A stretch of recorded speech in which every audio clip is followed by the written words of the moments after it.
Bonjour à toutes et bonjour à tous, bienvenue sur la chaîne Découvrir, Investir et S'enrichir. Vous êtes sur la playlist Bourse, faut-il investir sur? Donc demande d'un abonné, Alain, pour cette action, donc ALD. Donc je ne connais pas du tout. Actuellement, ALD est à 9,80 €, plus 0,93%, et depuis le 1er janvier, elle est en négatif à moins 8,88%. On est dans le secteur de l'industrie, du transport a priori, et donc on va regarder un petit peu ce que ça nous raconte. Alors, ALD est spécialisé dans la location longue durée mobile. L'activité s'organise autour de 4 pôles. Donc le premier étant la location automobile longue durée, location aux particuliers, aux entreprises de véhicules de tourisme, de véhicules utilitaires, de voitures électriques et de 2 roues. Deuxième pôle, donc gestion de parc automobile, prestation d'assistance, de maintenance, de gestion de pneumatiques, de remplacement et d'assurance, etc. Troisième pôle, location automobile moyenne durée, location de véhicules pour une durée de 1 à 12 mois.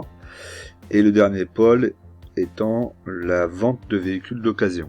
À fin 2021, le groupe dispose d'une flotte de 1 806 500,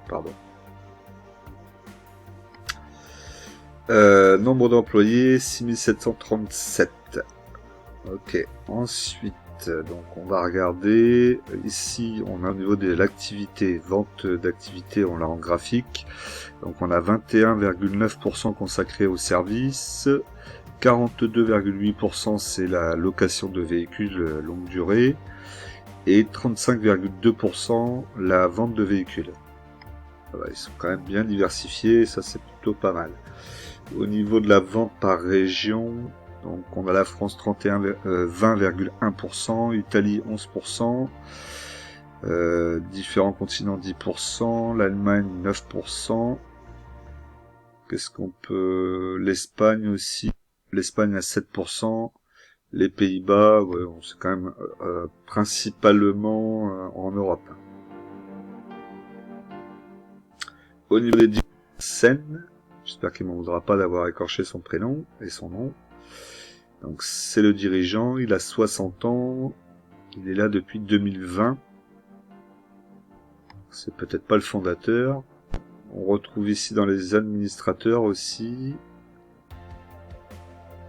On n'a pas de nom de famille en commun avec lui, donc je pense pas qu'il y ait d'autres personnes de sa famille, c'est peut-être pas une société familiale.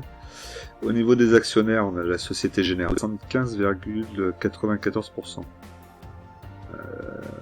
Ouais d'accord, même ça appartient à la Société Générale, cette boîte. 75,94% des actions, ça commence à faire pas mal. Et donc ils sont basés à Paris. Et si on regarde, qu'est-ce qu'on peut regarder? C'est quoi? C'est toutes les sociétés qui sont dans le même groupe, catégorie, secteur. Bon là je sais pas trop, donc on va pas aller regarder. En tout cas ici, on peut voir des boîtes qui sont dans le même domaine d'activité en principe que ALD. Et on peut voir que ALD est, depuis le 1er janvier, sans doute l'une des moins bonnes performances. Ça, c'est déjà pas très favorable pour eux. On va aller regarder les chiffres. Ça peut provoquer une perte partielle ou totale de votre capital. Vous ne devez en aucun cas copier ou reproduire mes prises de position. Je ne suis pas un conseiller financier, mais un particulier qui investit en bourse à titre personnel. Alors, au niveau de la capitalisation boursière, donc valorisation de ALD. Donc, au niveau de la capitalisation, on peut voir donc pour 2022 6 milliards 077 millions, 2023 7 milliards 929 millions et en 2021 on avait 5 milliards 216 millions. Donc ça va, c'est correct au niveau de la capitalisation. Au niveau par contre de la valeur d'entreprise, on voit qu'il y a des petits soucis. Pour 2021, on avait 23 milliards 580 millions. En 2022, 6 milliards 77 millions, donc exactement la même chose que la capitalisation. Et là, pour 2023, on a une explosion à 45 milliards 488 millions. 2024, ça continue à 47 milliards 100 millions. Donc là, effectivement, il va y avoir une grosse dette sans doute à ce niveau-là. Alors, on est dans de la location de voitures. Donc ça veut dire que la flotte doit être renouvelée très régulièrement, j'imagine. C'est pas toujours évident de revendre des véhicules et ça va sans doute être là encore de plus en plus dur pour des sociétés comme ça si elles se mettent pas vite à l'électrique. Tous leurs véhicules thermiques, elles risquent de se les retrouver sur les bras. Après, la question c'est aussi est-ce que l'électrique sera vraiment la solution ou est-ce que l'hydrogène va être meilleur pour le moment. Tout le monde part sur l'électrique, mais on va avoir un problème d'électricité aussi, à mon avis, à un moment ou un autre, et ça, ce sera un autre débat. Donc, pas forcément évident de voir dans un business comme ça le futur. C'est pas forcément évident, et donc du coup, c'est des business qui sont pour moi assez compliqués à aller investir dedans. Là, il y a peut-être une explication, vous me la donnerez sans doute dans les commentaires, mais en tout cas, la dette doit être vraiment très forte là pour 2023.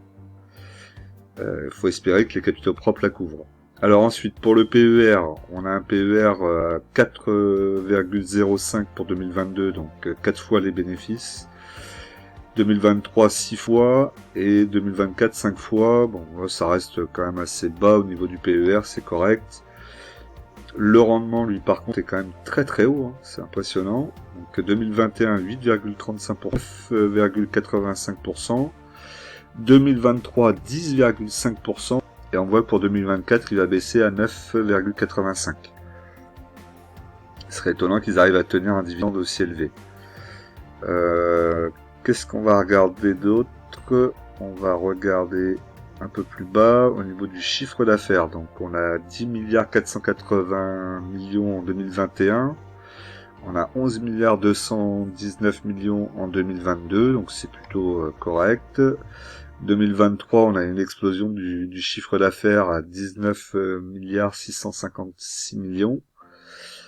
Et pour 2024, 22 milliards, donc grosse progression entre 2022 et 2023, mais ça n'a pas l'air de se ressentir plus que ça dans les chiffres. Même au contraire, ils ont accumulé de la dette, donc est-ce qu'ils ont utilisé la dette que le gouvernement proposait, là, l'aide? C'est possible aussi. Au niveau de la marge d'exploitation, donc 2021 ils étaient à 17, c'était quand même limite. Ils remontent en 2022 à 14,7%, ce qui est plutôt correct. 11% et 10%. Alors on est sur la marge d'exploitation, donc là si on est déjà à 10% ici en marge nette, on n'aura pas du 10%. C'est quand même bien d'avoir de la marge nette à 10%. Vous voyez que là cette année on l'a à 10%. 2022, ah non, c'était 2020, pardon. 2022, 10,5. 2023, 6,95. Et après, on continue à baisser, 6,61%. Ça, c'est pas top. Le bénéfice net par action, on voit aussi qu'il va baisser. En tout cas, il se tient pas du tout. Là, ce qui me gêne encore plus, c'est que pour une société qui verse 10% de dividendes, le cash flow est négatif, et bien négatif, pas qu'un petit peu. Ça peut être problématique.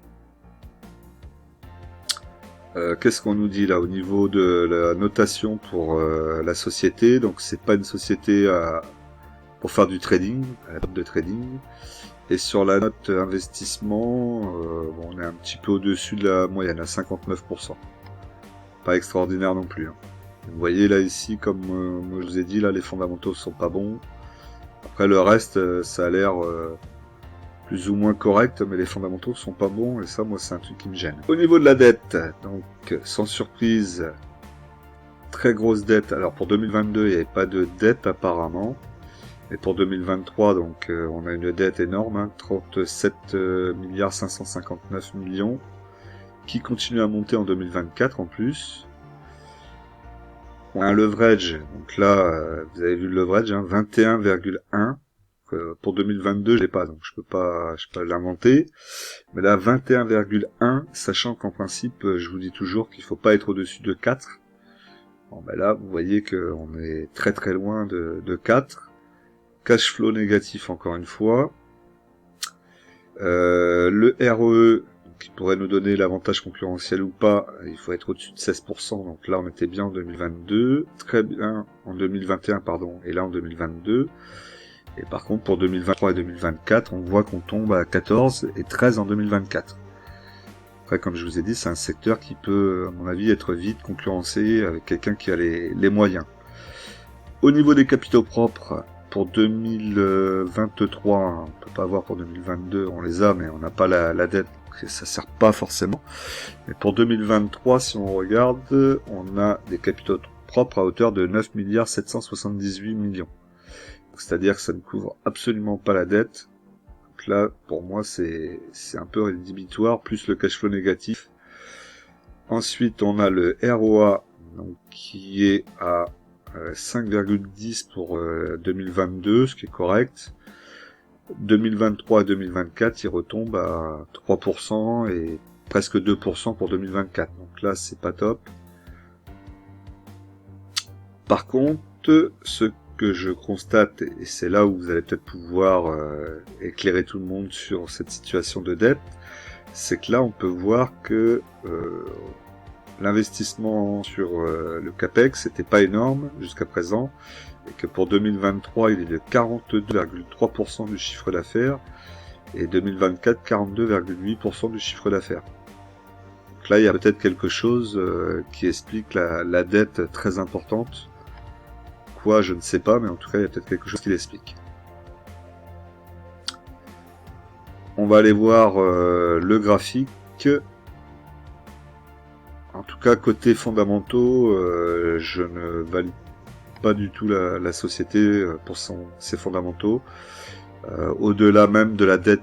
Alors, on se retrouve sur le graphique. Donc, sur le graphique de ALD, on a un graphique journalier. On peut voir que là, on est tout proche on est même sur le support à 9 €. C'est une belle tendance baissière, hein, puisque la moyenne mobile 20 périodes est à 10,17 € et la moyenne mobile 50 périodes, est à 10,67 €. Donc la tendance est plutôt à la baisse. Là, ça a bien testé. On a une petite mèche qui a traversé le support, mais pas la bougie. On le voit, la bougie s'est vraiment posée dessus. Grande probabilité qu'il y ait une autre touche qui se fasse. Généralement, il faut une ou deux touches et après ça commence à repartir. Ou ça, c'est aussi une possibilité. On va regarder sur long terme qu'est-ce que ça donne. Donc là maintenant sur long terme. Bon, déjà la société, on voit qu'elle est pas vieille. Elle doit avoir quelques années, j'imagine. On est quand même sur une partie le plus bas, hein, on est ici. Donc là, si on regarde, il y a plus de bougies au-dessus qu'en dessous. Ça me laisserait penser qu'on est sur des prix qui sont assez intéressants. Après, assez intéressant si vous êtes preneur du dossier, hein, sachant que les fondamentaux sont vraiment horribles. Comme je vous dis encore une fois, il y a la dette, hein, mais la dette, je ne sais pas d'où elle vient, donc il y a peut-être quelque chose qui l'explique avec un beau dossier derrière. Mais voilà, si vous voulez rentrer dessus, là effectivement on est sur un prix qui peut être correct, ça pourrait encore un peu descendre, hein. On pourrait aller chercher 9,48, c'est possible. C'est tout à fait possible, ouais. Voilà, et on va regarder en comparatif avec l'indice de référence. Et si on regarde du coup sur long terme, donc je peux pas aller au-delà puisqu'après sur le max c'est vraiment trop petit par rapport au 440. Donc là si on regarde sur 5 ans, on voit très clairement que la société a que très rarement dépassé le 440 au niveau de l'indice. On est bien là en dessous. Donc en résumé, un dividende très haut avec un cash flow négatif, une dette de plus de 30 milliards. Voilà, je ne sais pas quoi vous dire. En tout cas, je pense pas qu'elle puisse tenir ce rythme-là et je vous encourage pas forcément à aller sur ce dossier. Après, encore une fois, j'ai regardé très rapidement, donc il y a sans doute des choses qui peuvent m'échapper quand c'est comme ça. N'hésitez pas à le mettre dans les commentaires. C'est comme ça aussi que la vidéo va vivre. Donc n'hésitez pas à mettre dans les commentaires vos informations et vos réflexions sur ce dossier.